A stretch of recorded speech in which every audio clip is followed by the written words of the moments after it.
2006, I was elected to the state legislature, the state senate, and served there for 12 and a half years.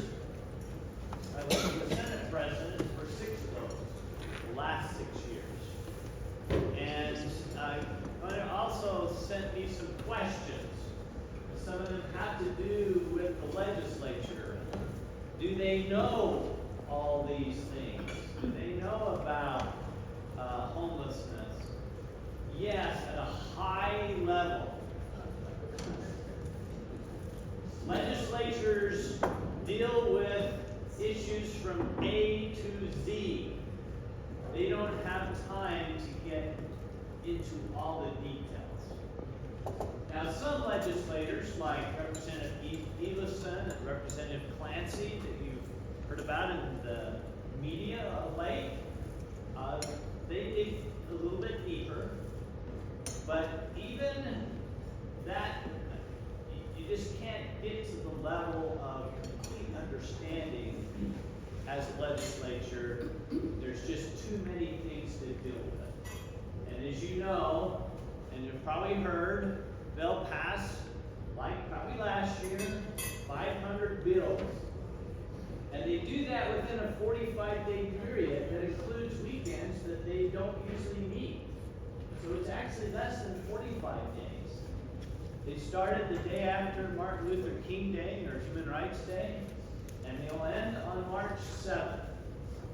And I have to tell you that we are fortunate in Utah that the time the legislature is in session is determined by the Constitution of the state of Utah. That is all determined there. Not every state has it in Constitution. In fact, very few states do that. They let the legislature decide how long that they will stay in session. And you don't want to do that. In their short time in the legislature, they always pass a budget. And by the way, they do a very good job with that. Our state is one of the most financially fit states in the country. Top 5 of the 50 states, maybe top 3. Very sound financial objectives, and we are looked at across the country as a very sound fiscal, for sound fiscal policy. But in all that too, they also pass all this legislation and policy. And if you give it more time, guess what? They're just going to pass more bills. Really don't. And we only need about half of what they pass, maybe even less than that, that's actually critical. That actually is something that we need to do. So, with that being said, serving in the legislature, and let me just give you a little bit of background. I'm a CPA by profession, and an Aggie, went to Utah State. My wife is an Aggie, and we are 2 Aggies, if anybody knows what that means. But I don't practice public accounting, and did for all my career. I was a real estate developer. I developed housing. And the legislature, that's supposed to be part-time. It's very consuming responsibility. But we continue to do our work. I continue to have my business as a legislator, and went back to it after I got out in 2019. And then the governor called me in April of 2021 and said, hey, the legislature just passed this bill. We now have the Office of Homeless Services. They've created the state homelessness coordinator, or the director of homeless services for the state. Would you do that? And I said, well, I don't want to do that. I was involved in Operation Rio Grande as Senate President, but I still had no idea about what homeless services was about. And he says, look, I'm not asking you to do this because you understand homeless services. I'm asking you to do this because you know the legislature. You know how to get bills passed. You know how to get appropriations accomplished. And we need that in homeless services. And you're a housing developer. And the antithesis of homelessness is housing, right? So, anyway, I got into this position, and as has been said, I knew I didn't know. So we visited providers all over the state, and from St. George to Logan, from Tooele to Vernal, and I have also, my wife and I, shortly after taking this position, it was about a month, started going out on Friday nights with a lady that we know, doing outreach, providing a meal to people that are experiencing homelessness. And I'm talking unsheltered homelessness, people that are living on our streets.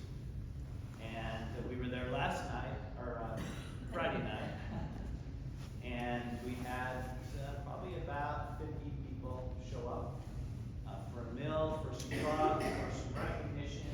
We know people by name. It's important that these people experience what we experience, and that's community.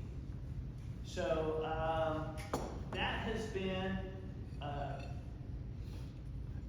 a big help for me in trying to understand what we need to do in homelessness. You've got to get down with people that are having those experiences to really understand. All right, next thing I'm going to talk about is housing. And not just about homelessness, just about housing in general in the state of Utah. And this is not just here, but across our country.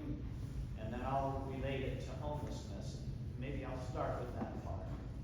So every year in January, and we did it last week, we have what is called the point in time count.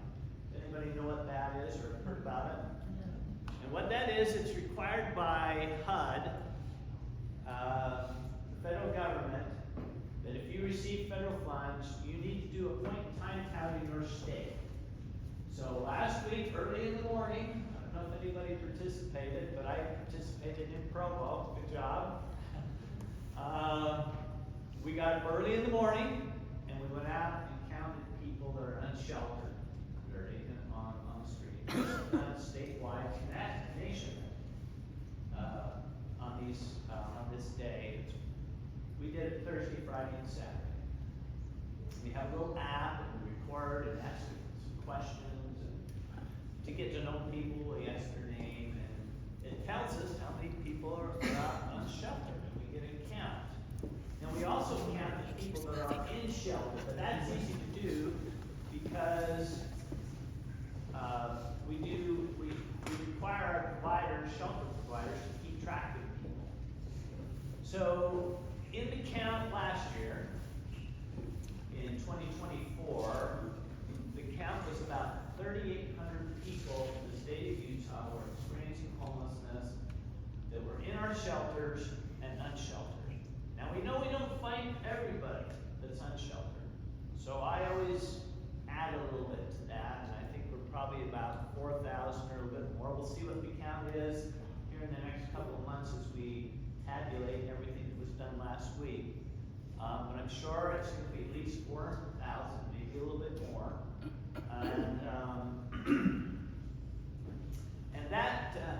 the data that is actually received on the point in time count is very critical and gives us a lot of information about who's homeless. Are it seniors? Is it youth? Are families a big part of homelessness? And what we have discovered the last couple of years is a lot of senior population, the homeless population has been decreasing in an alarming way. And this is usually an issue with housing. Youth homelessness has been on the increase. And families, and I'll talk a little bit about families also. So every state does its point-in-time count, and we get a factor or a ratio of homelessness for every state. Utah's 11 per 10,000 in the last point-in-time count. The state with the highest rate of homelessness. If you've ever heard me speak, you've probably heard me say this, but it's vital data. Any guesses? California's been the highest at 45 per 10,000. We're 11. And they got 38 million people. That's a lot of homelessness in California. Wherever the high housing prices are high. Well, exactly. New York is now the highest. They're about 50 per 10,000. They passed California in the last count. State with the lowest rate of homelessness. Any ideas? North Dakota's a good guess. Wyoming? Hawaii. Miami's really high. Mississippi is the lowest. 3 per 10,000. Really? 45, 50 per 10,000, 11 per 10,000, 3. What's going on in Mississippi? Have they solved poverty down in Mississippi? They got too much of it. So we've dug a lot deeper into that data.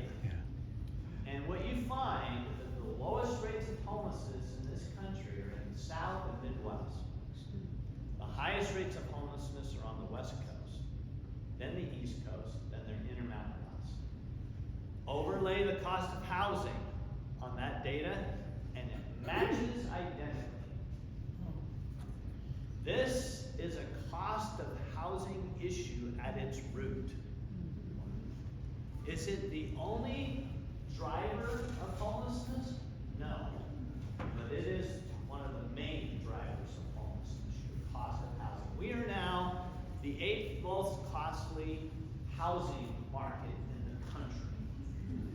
Our prosperity doesn't come, there's some negatives that come with that, and it's driving the cost of housing. And Utah is in a pretty unique situation. I'll just put my housing hat on right now. Is we're not like Dallas or Atlanta, where we can just spread out. We've got mountains on the east. We've got a lake on the west. We've got 70% of our land is public land. BLM, national forests, national parks. So we're kind of squished in Utah, the private part of the land. And it's a good question. Are we going to give up all our agricultural land to housing? We have to think about how we're going to deal with this problem. Now, as a real estate developer, I can tell you this, that when I first started in the late 80s doing real estate development, land was about 25% of the cost of housing. It's now over 50% of the cost. Wow. The cost of housing is being driven by the supply of land here in Utah, which is dwindling. We have this huge demand for housing, which requires land, which means we have to be thinking about how we better utilize our existing infrastructure, which means density issues, taking and utilizing property that's underutilized. For example, I got with UDOT 2 years ago and said, what vacant land do you have? And I've been now working with them on utilizing UDOT's unused land for things like shelters. So the micro shelters, I don't know if you've heard about those. We located those micro shelters on land under 5th South on-ramps and 7th West. It's UDOT land. I didn't have to pay for that. These are the kind of things we're going to have to really start thinking about as as a state. And these are the discussions that are being had. Because we have this huge demand, which doesn't seem to be waning in any way, and the supply isn't keeping up. For example, the economists are telling us we're going to need 150,000 new units of housing over the next 4 years, 5 years, 30,000, oh no, 4 years. That's 37,500 units per year. Last year, we produced under 20,000. So it's not getting better. The supply is not keeping up with the demand. So guess what happens to the price of housing? That's simple economics. It's going to go up. And that's what's been driving the cost of housing here in Utah. And it's more profound here than most places in the country because of those dynamics. So hard issues to deal with the legislature. Because, you know, a lot of folks in the legislature, the conservative legislature, they think, well, let's just let free market solve this problem. It's not going to solve it. And I think most legislators now agree that the market just isn't going to solve this. I'm a real estate developer. I've done a lot of analysis, financial analysis of projects. In fact, I did hundreds of them as a developer to make sure they worked financially and could generate a profit and attract capital to put those housing units on the ground. Because if you can't attract capital, it will never happen. And what I found when I got into this position and I started looking at deeply affordable housing, which is 30% area median income and below, what does it take to make a housing project work financially, attract capital, when the rents have to be affordable for people with 30% of the area median income? I can tell you it doesn't pencil. It doesn't work. It will never attract capital without help. And so one of the first two things I did was work with the legislature to create two programs, deeply affordable housing grants and what we call attainable housing grants, which is like a housing rental voucher. It gives a developer or a project some rent flow. That way they can bring the costs, monthly costs to a tenant down to an affordable level. It isn't rocket science. It's just going to take these resources in order to give us more affordable housing. Here's some other dynamics. Look in Sugar House. Sugar House was built out, what, in the 20s or 30s? I don't know exactly when that was. What are they, like 900 square foot homes? Not all of them, but there was a lot of them, right? And there weren't garages. I mean, a lot of people have remodeled, added on, and all that kind of stuff today. When Melissa's mother bought a home, she bought out in Sandy, small little house, no carport or garage, and the basement was unfinished. But that's how we got to affordability. But our zoning laws today and our communities won't approve that kind of housing. You have to have a 3-car garage, and you have to have this much brick, and you have to do this, and it has to be this big a lot, and that kind of thing. Well, we have to get past that, because that's only driving the cost of housing up. And we got to get back and accepting those types of housing in our communities and not coming out against that housing because we don't want those people living in our neighborhood, which, guess what? Those are your children. They can't afford the housing, and our policies have the result of our policies.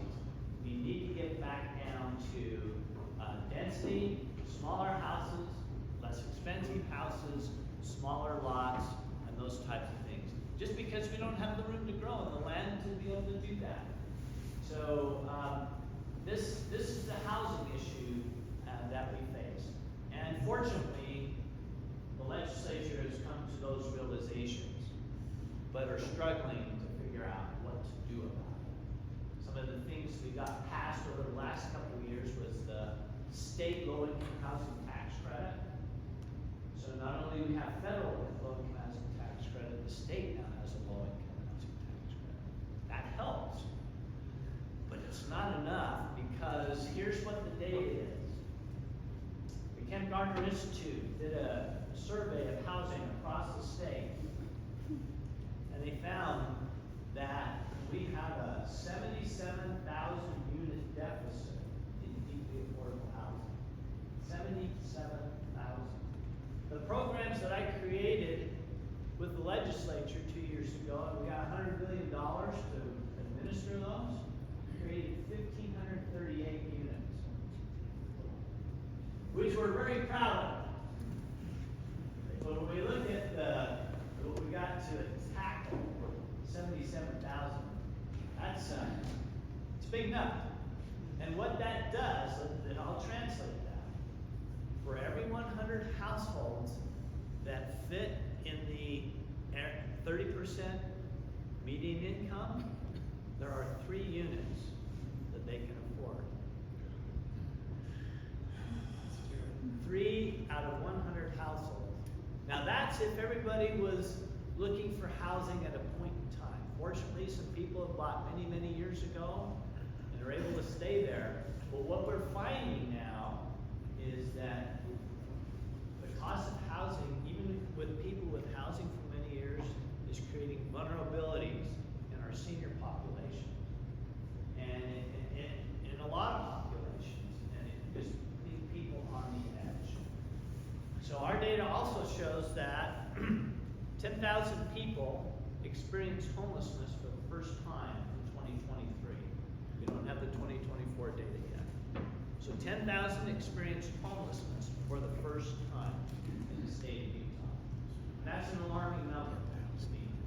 And that's what and I know it's more than that, because that's what our data shows, and we only have about 2/3 to 3/4 of the homeless service providers that report into our database, because they don't all receive money from us. We require them to enter information if they receive money. So we know it's more than that, but it's at least 10,000 experiencing homelessness for the first time. Our shelter data is this. We have almost 80% of the people who come into shelter are there less than 90 days. We have a point in time count, it's 4,000, but yet we had 10,000 experienced homelessness for the first time. What's going on? Why isn't there more people counted in the point in time count? It's because there is a transitional population that get into homelessness, but get out of it very quickly, either through self-correction or our systems are actually working to help them get out. And I call that the transitional population. And by far, most people that get into homelessness get out very quickly. It was a problem like they had a healthcare incident, or there's a lot of, it's usually just a very temporary situation for people. Now there's this persistent homeless population. And I know a lot of these individuals because we see them on Friday nights. And when I interview them, or I get to talk with them, it's not an interview, they don't want to be interviewed, I've gotten to know them and I can ask them questions. They've been in housing multiple times, they've been in treatment multiple times, and they're having frequent interactions with the criminal justice system. And so it isn't just a housing issue when it comes to persistent homelessness or chronic homelessness. It's mental health, addiction, and those usually drive the the interactions with the criminal justice system. And so we have to do a lot better in those areas. And we are starting to work to revamp some of the mental health response systems and completely revamp our criminal justice system. So I don't know if I was probably just a teenager when a lot of this was happening, maybe a young child, when the asylums, the mental health asylums were closed across the country. And, you know, there was some egregious things happening in those asylums. And it was, I think there's a strong consensus that it was a good thing that those were closed. But we didn't do anything about it after that. But there wasn't any community follow-up. Exactly.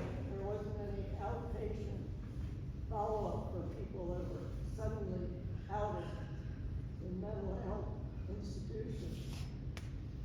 So what became the default for people with mental illness?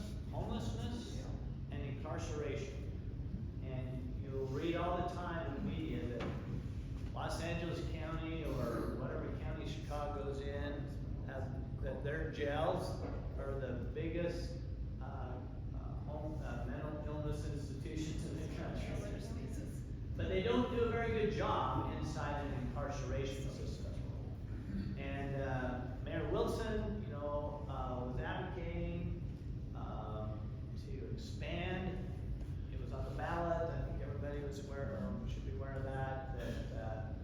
That there was going to be a bond, half a $1 billion bond to improve those systems. I don't know if it got communicated very well, but it did pass. We need to do a better job in our jails and in our prisons. When people exit those systems, so many of them go back into homelessness because we don't do a good job with re-entry after incarceration. So these are some of the things that our office and the State Homeless Services Board are working on to try and better these systems. It's housing, it's a better pathway when people get involved in the criminal justice system, and that isn't always jail, but we can help them at those points when they're faced with charges in jail time to get them into a better system, which is treatment. And then recovery support. Recovery support is so critical. We have great programs in this state that take somebody with addiction, and in 90 to 120 days, that person is clean and sober. How many times have we experienced this, Melissa, where we see someone come back and their countenance has completely changed, they're clean and sober. They've just graduated from a treatment program for their addiction. But we give them a certificate, you graduated, you're clean and sober. But they don't get the support from that time on. Guess what happens? Go back. They just go back. And that's madness to me. We've got to think better on how we help people after they're clean and sober, because it takes time. And I saw, I think in an email that Glenda sent, that you're probably familiar with the Other Side Academy, and they have a great program. A lot of people fall out of the program, and we have to deal with who can do there. But their program is really good for a certain population. But what we learned from them is their program is 2.5 years. It takes that long to rewire the neural pathways, those addictions. And I'll just give you an example of my personal, how hard it is to rewire those neural pathways, those addictions, those things that you get used to. We remodeled our kitchen probably a year and a half ago. And when we put in new cabinets,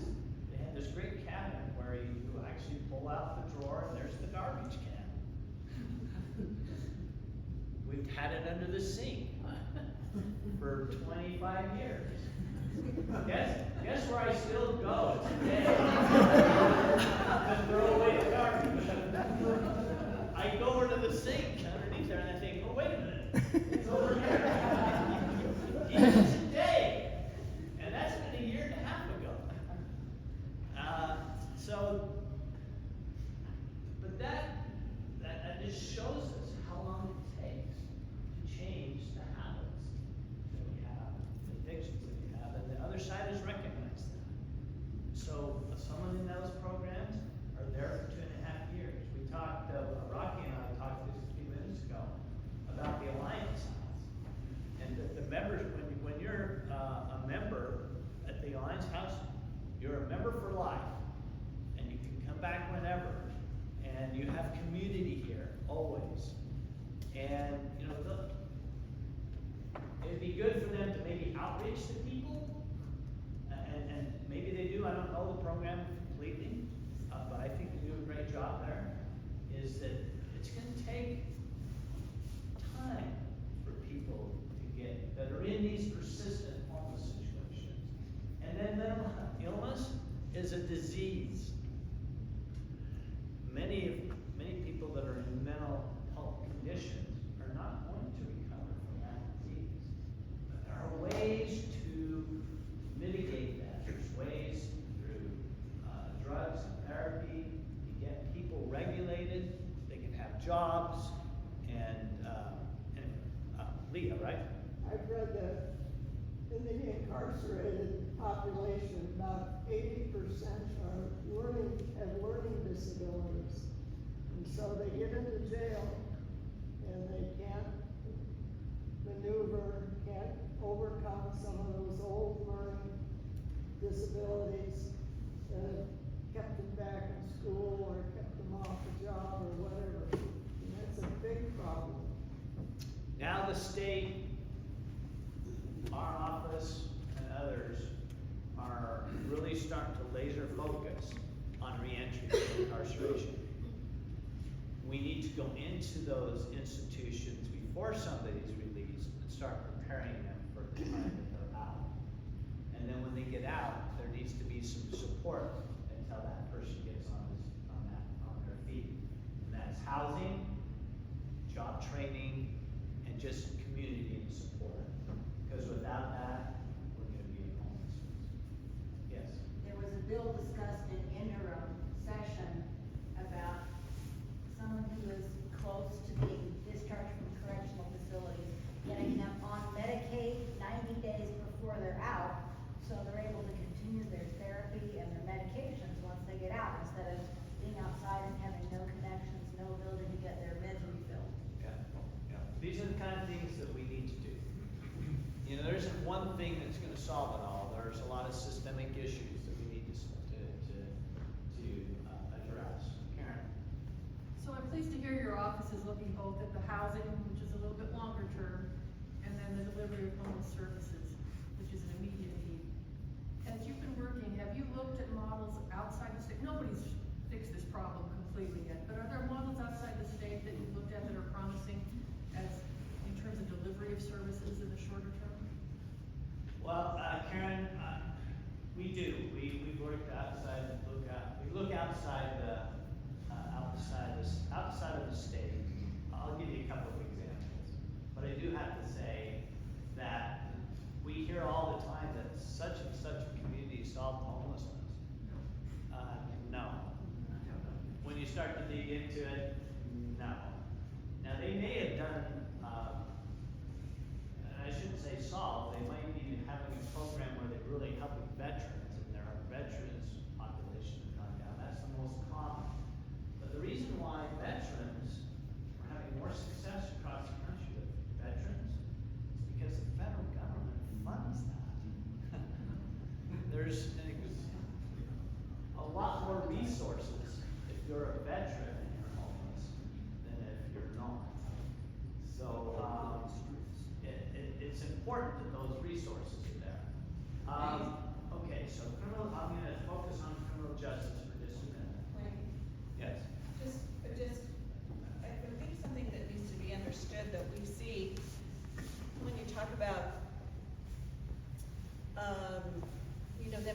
of jail is that they have nothing. They go, you're out of jail, so we have some of our people who have been in jail for 6-9 months, okay? They're clean. They are clean. They have not been on drugs for that long. And then they go, bye, you're out. And then what happens is we see them back in our community. So pretty much if we don't see people for a while that we're used to, they've either gotten help, they're in jail, or they're dead. Those are kind of what the things that we look at. So they come back, and I have them come to me because when we go out, I take a carload full of clothes and shoes and socks, and I have backpacks and blankets and all of this, and they'll come to me and they'll go, do you have a backpack? I don't have anything, I just got out of jail. So then we can give them a backpack, give them some clothes, give them some hygiene. But those are those, now they've come back into the homeless community because there's no place for them to go. They haven't even been given clothes, a blanket, anything. And so what do? They come back to where their community is that's comfortable for them. And then like that, they're back on the drugs after they've been cleaned. Which, like you say, that's just madness. Re-entry is a big deal, but, so this actually started in, I think Memphis was one of the first cities to implement this. It's called the sequential intercept. It's a criminal justice model, but it's a model of diversion. Instead of taking non-violent criminals that are addicted and are in jail because of their addiction, let's divert them into treatment and get them clean and sober and support them going forward. It's called the sequential intercept. Well, the community that's implemented this probably better than anybody is Dade County. That's Miami. And so we've gone down to Miami and reviewed their program. Salt Lake County went, our office went, Salt Lake City went, and I'm convinced that a version of the sequential intercept model is really important to our criminal justice system and diverting people. I mean, if somebody has murdered somebody or has had a violent crime, no, they're gonna have to go through the criminal justice system. But if we're dealing with low-level felonies, misdemeanors, let's not incarcerate them in jail. Let's give them the help that they need. And that's what Miami's been doing very effectively. It initially reduced their homelessness substantially, but now they're at a level where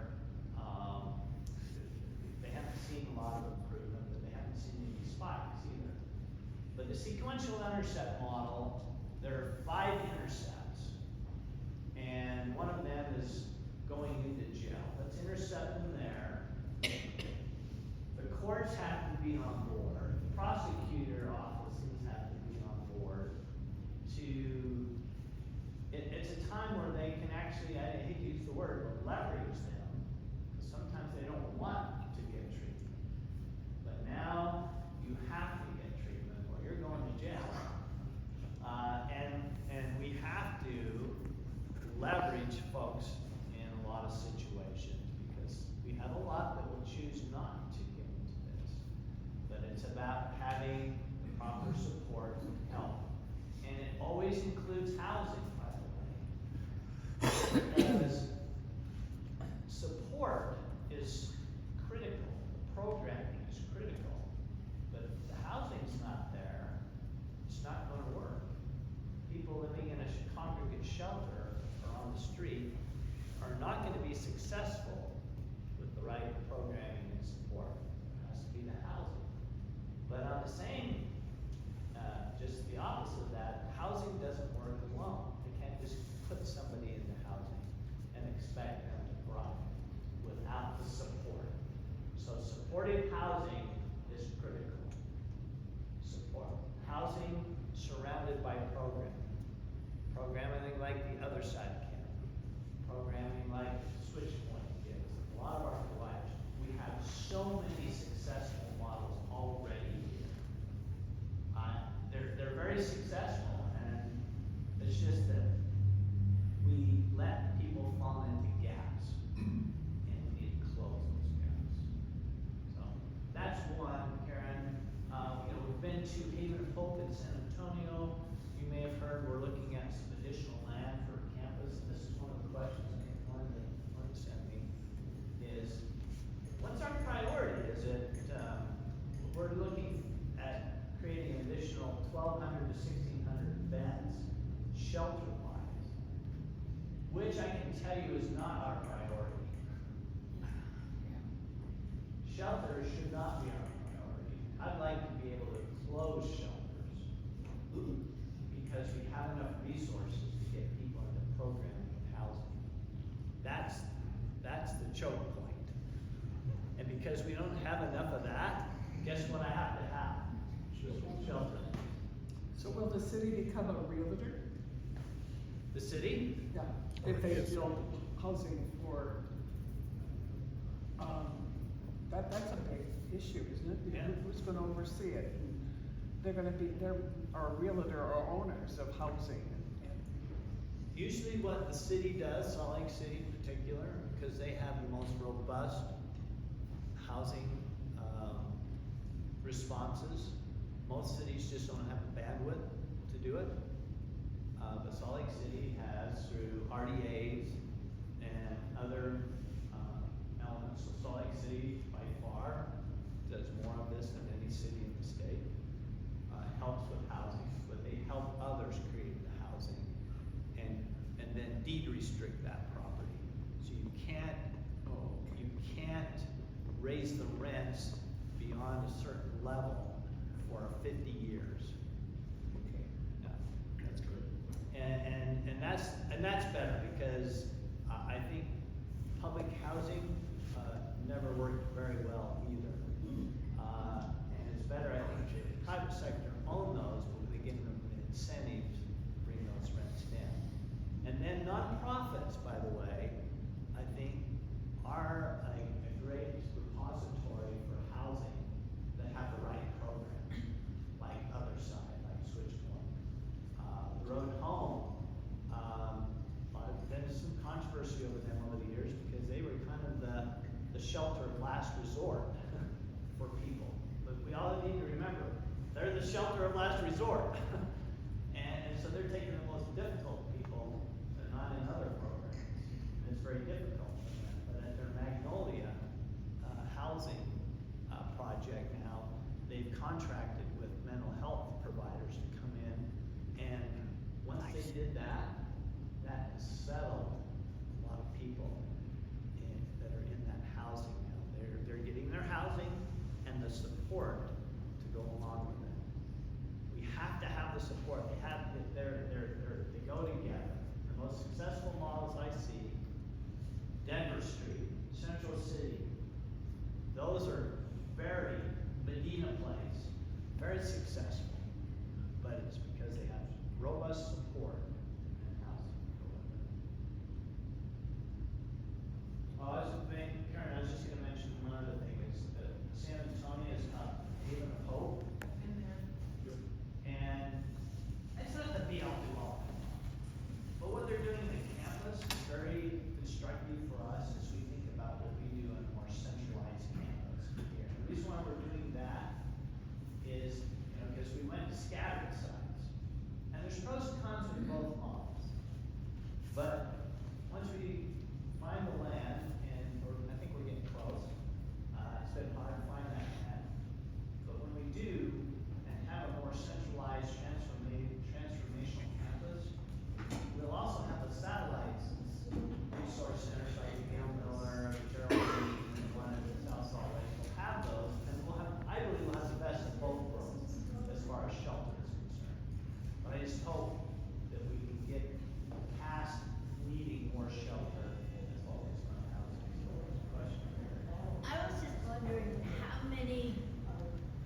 all of these programs in place, how many people do you actually get off the street every year?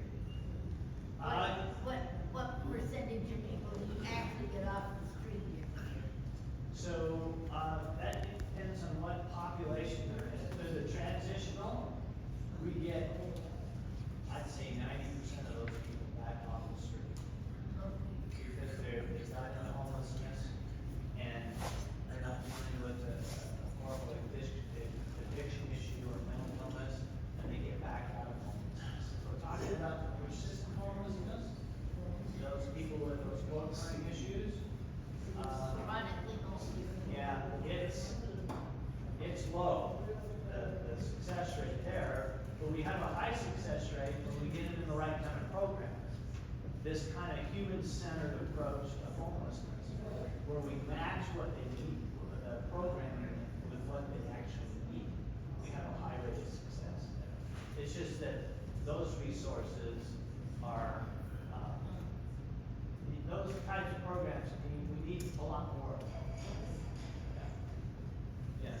So I was, Martha Wonderly, I was on the Salt Lake Council for Aging, and I'm concerned about the senior prevention of homelessness, because insurance rates are going crazy and the taxes are going up. So we were saying, well, yeah. So don't leave your housing, but I'm really concerned that we have a real crisis coming up in a demographic that's aging here. So if I were homeless, I wouldn't survive a night. I mean, people on the streets are resilient. Well, what do you do to prevent that kind of homelessness, which I think is gonna be on the rise? Yeah. If I could tag on to that, you mentioned that, if I could tag on to that question, because I was thinking the same thing. It is clearly rising, and everything is going up. And we haven't even talked about repairs for, maybe the house is the original 1,000 square foot house, but it's literally falling down. And those expenses have gone up quite a bit too. So I agree that preventing the problem getting worse would be less financially capable people is maybe the way to say it often is the retirees. So Salt Lake County Habitat has a program, critical repair program, that does repairs for seniors. So that's a good new resource. But I'm concerned about that because we've got chronic homelessness, and I've worked with chemical dependency. And also someone over here mentioned it, we were working with the county on a program, they're paying for housing for people coming out of jail for 3 months, and then we're working with their credit, because they had terrible credit. So lots of times the landlords would take them, they had, been evicted, etc. So it's such a complicated program, and I appreciate everything you're doing. And I don't need to be pessimistic, but it's a huge problem. And I think, you talk about land, so land is more affordable the further south you go, but you can't get to your job, or you can't get to the services. Yeah, see, that's the whole issue, because freeways are expensive. Front runners are expensive. We're talking billions and billions of dollars. And so it's very costly to have a model of withdrawal where you had to bring people in from remote places to work. And hopefully, I think this has gotten better just because there's remote working now, technology, but still, we have to think about how we do things within the existing infrastructure, which means doing some things that people don't like. It's changing our lifestyle a little bit. Densities are gonna be higher. And whenever those things come out, we get all kinds of opposition from communities. We're gonna put these little teeny homes here, not in my community, because, that's only gonna increase crime. But again, what are our children, our grandchildren gonna be able to afford? You may, I don't know where you started, but, we started a little house in Sandy, and something we could afford. We couldn't afford what sometimes zoning requires of a house today. Yes? I was wondering if you you're anticipating, and if there's housing for people who are undocumented, because all the nonprofits and the county, every program, you have to go and get your birth certificate, your social security, you know. And what happens that people that can't produce those documents? Yeah, that's a good question. A lot of them end up in low barrier shelter. Most of our shelters don't ask what their citizenship status is. You know, because you know, we're more concerned about people surviving versus whether you have documents or not. But it was passed by the legislature last year in Steve Eulesson's bill that the family shelter, and I guess all our shelters that use TANF money have to prioritize citizens. So I can tell you that you know family homelessness along with senior homelessness is on the rise. You know the scenario for seniors is, especially for seniors, is we have a lot of housing that is aging out of their deed restriction. So we're putting more on the ground, but there's a lot that are coming out of deed restriction. And a lot of times that they have seniors in there, and all of a sudden the rent's going up, like triple, double and triple. And those seniors can't afford it. And because of our housing shortages today, it makes it more of a problem for seniors to find a replacement affordable housing situation.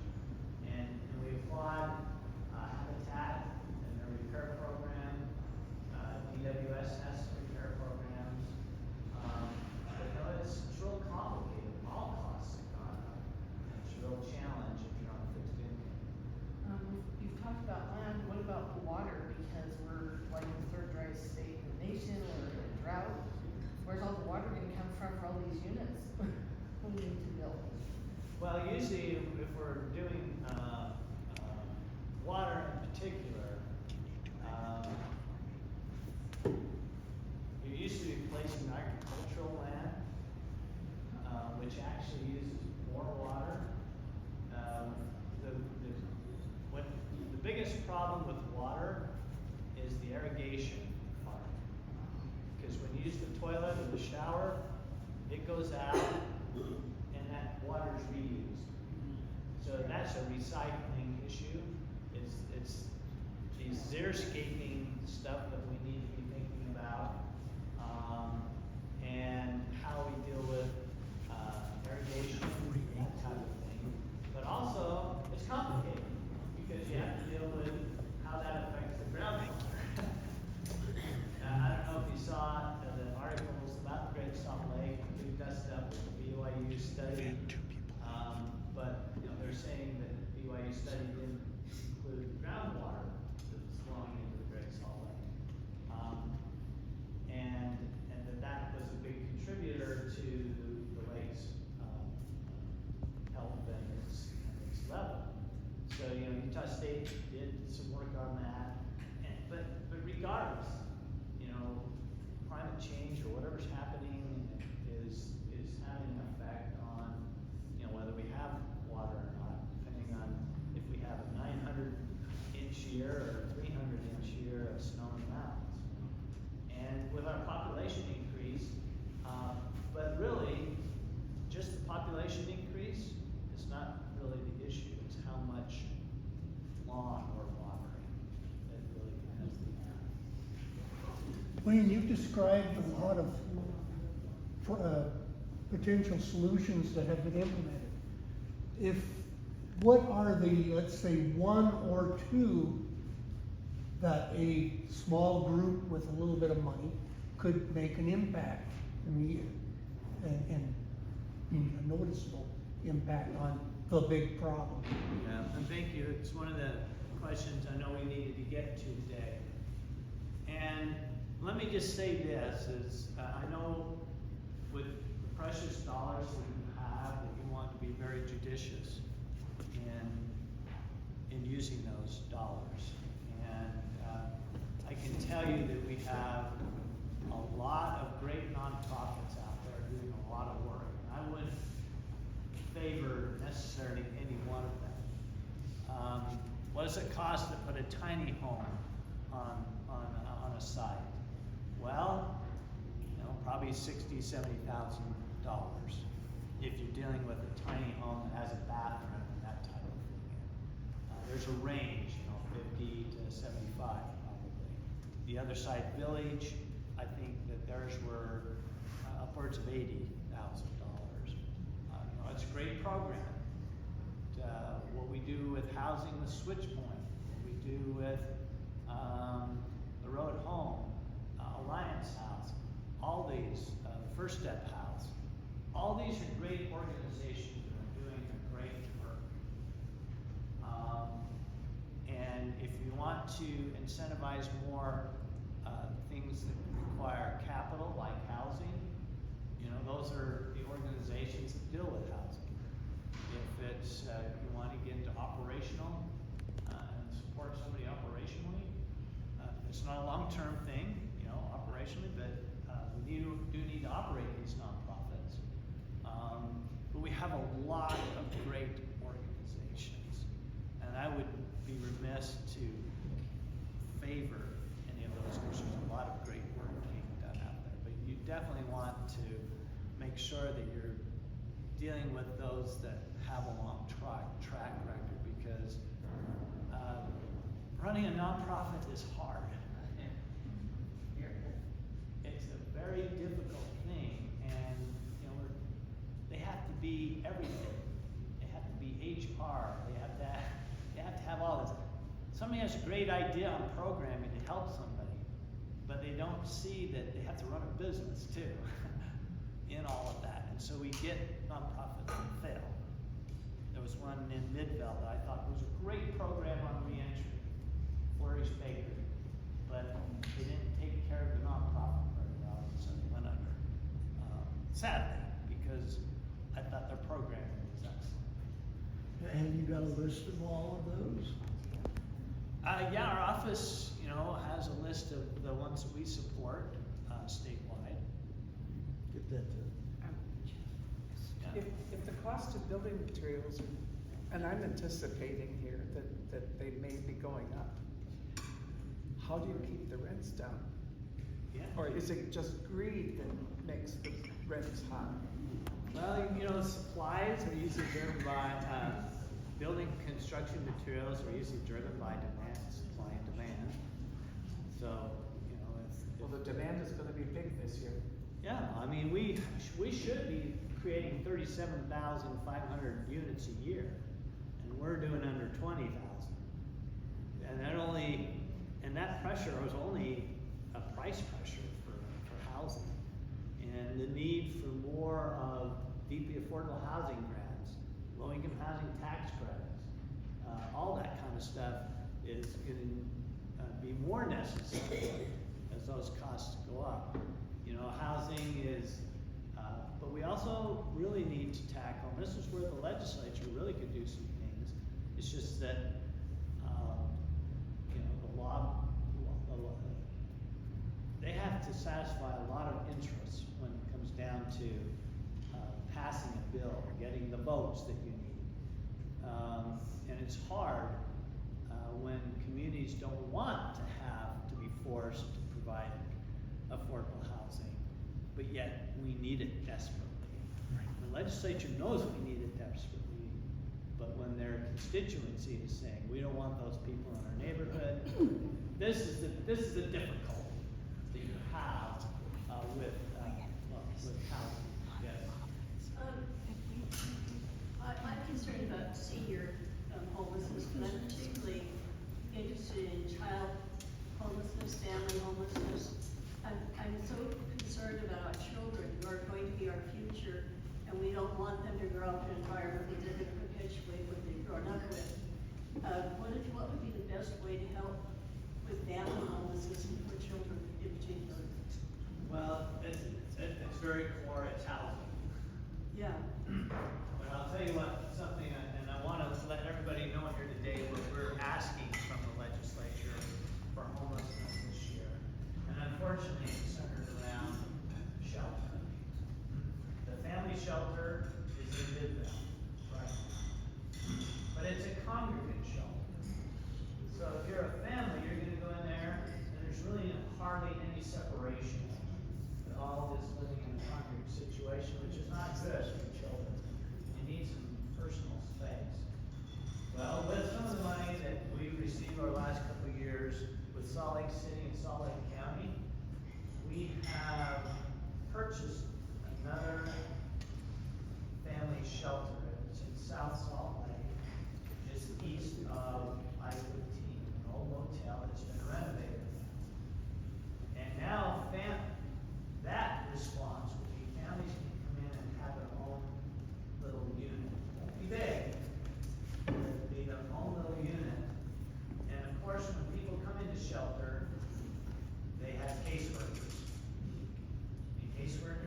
engage you? How can we help you? How can we get you into services? And so forth. But we're finding that the non-congregate type of shelter, especially for families, is more conducive to actual recovery. And so we're asking from the legislature this year, $5.8 million ongoing to run that shelter on an ongoing basis. How much? 5.8 million. To run it for how long? It'll be ongoing. We need it every year. We have enough money to get them started. They're gonna open in April. But when I'm dealing with families, ultimately, I don't want them in shelter either. Right. I want them thriving in the community, their children going to school and getting an education, because education is such a key, and training to having a job and to being able to get out of homelessness. So, but, that first response, I think we're gonna have a better first response to homelessness than we have now in non-congregate shelter, in addition to the congregate shelter. You briefly mentioned, the cost of front runner or freeway. But for that population that's in shelters and you're trying to get them out of shelters, what kind of transportation options are there? Yeah, that's a good question, because transportation's high on the list for people experiencing homelessness, because they don't have cars. Generally speaking, some are living in their cars, okay, or in their RV house. But most of them don't have that many transportation, healthcare, services, and that's why Salt Lake becomes kind of the epicenter for all these services and everything about homelessness versus other communities, because that's where the transportation infrastructure is and the resources. And duplicating that in every city it's too expensive. So we have to kind of accept that some of these central cities like Ogden and Salt Lake and other central cities for the country or the state are gonna be kind of the epicenter for these because of that. I'm just wondering what is available currently. I know bus service sucks, and I do that because I looked at taking the bus to work, and it would take me 2 hours each way where I could drive it in 16 minutes, which was just ridiculous. And I've seen people in a doctor's office who get there late because they had to take, 14 buses to get to that location. So I'm just wondering what services are currently available that they could rely on.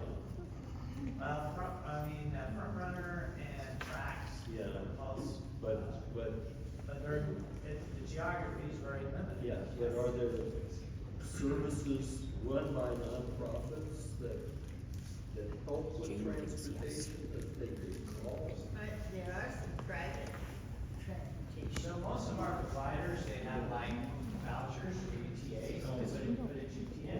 It is, yeah. So, But you it's work gonna with take some time. Can you work with UTA to get them to Well, say, service this new? They would love to do that, but their resources are right. Well, I was just going to say, what we can take from this meeting is, we've got all these big issues, but I first saw you at, the group meeting for the Switch Point home in Canyon Rim, and watching that conversation, and that's the kind of conversation we need to have with our neighbors, to bring this information that we've learned, to bring some compassion into the community, because once we got through those conversations, there were a lot of people that did not want to have this old nursing home converted into a Switch Point facility. But once they all got together and they got talking and everybody listened, we did come to an understanding.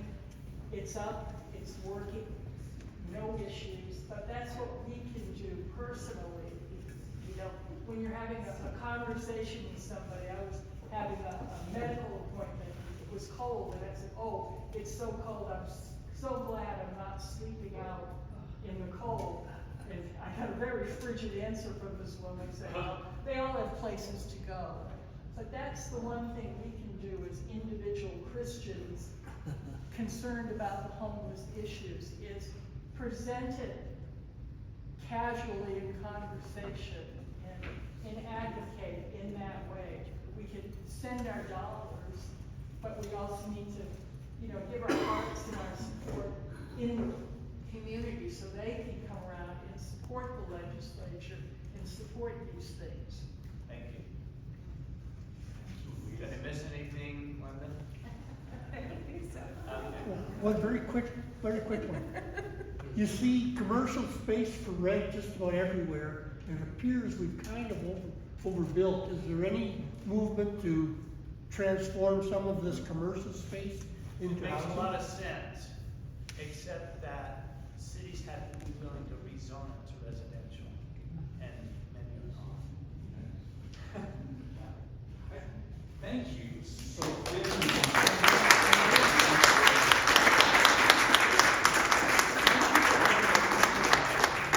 As you laid it out, there are so many complexities to it. One thing that I had mentioned, we talk almost exclusively about urban homelessness. This is a rural state. There's a whole different set of problems out there. Well, sure. I think we can keep going, but I'm sensitive to the time that you've offered to us, and we're very grateful. Could we thank God again?